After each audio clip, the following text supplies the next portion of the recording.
अशोक चव्हाणांचा आज भाजपमध्ये प्रवेश होतोय। आता पाहूयात त्याच संदर्भातल्या टॉप 9 बातम्या। अशोक चव्हाणांचा आजच भाजपमध्ये पक्षप्रवेश। फडणवीस बावनकुळेंच्या उपस्थितीमध्ये पक्षप्रवेश होणार। चव्हाणांसह अमर राजूरकर भाजपमध्ये प्रवेश करणार। पक्षप्रवेशानंतर दुपारी 12:30 वाजता उपमुख्यमंत्री देवेंद्र फडणवीस आणि बावनकुळेंची पत्रकार परिषद होणार। मोदींची उपलब्धी मान्य केलीच पाहिजे। मोदींच्या काळामध्ये देशात मोठे प्रकल्प उभे राहिले। राजीनाम्यानंतर अशोक चव्हाण यांची लोकमत वृत्तपत्राला मुलाखत। प्रदेश काँग्रेसमध्ये समन्वय नव्हता, मनमानी कारभार सुरू होता। निवडणूक जिंकण्याच्या दृष्टीने काँग्रेसमध्ये कोणतीही तयारी नाही। अशोक चव्हाणांची काँग्रेसच्या कारभारावर जोरदार टीका।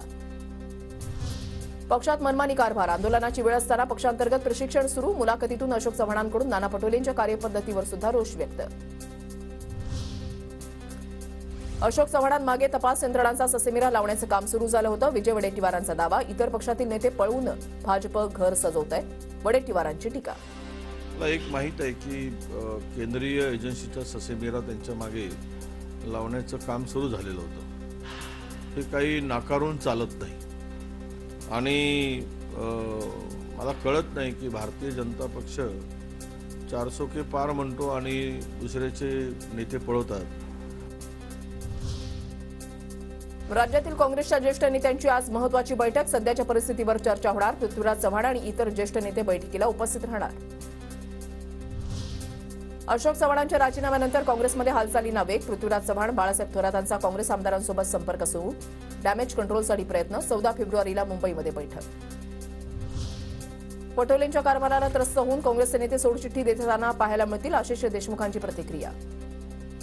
पटोलेंसारखा प्रदेशाध्यक्ष काँग्रेसकडे जो आहे त्याच्या कारभाराला त्रस्त होऊन पुष्कळशे काँग्रेसचे नेते कार्यकर्ते हे लवकरच काँग्रेसला सोड चिठ्ठी देताना आपल्याला पाहायला मिळते।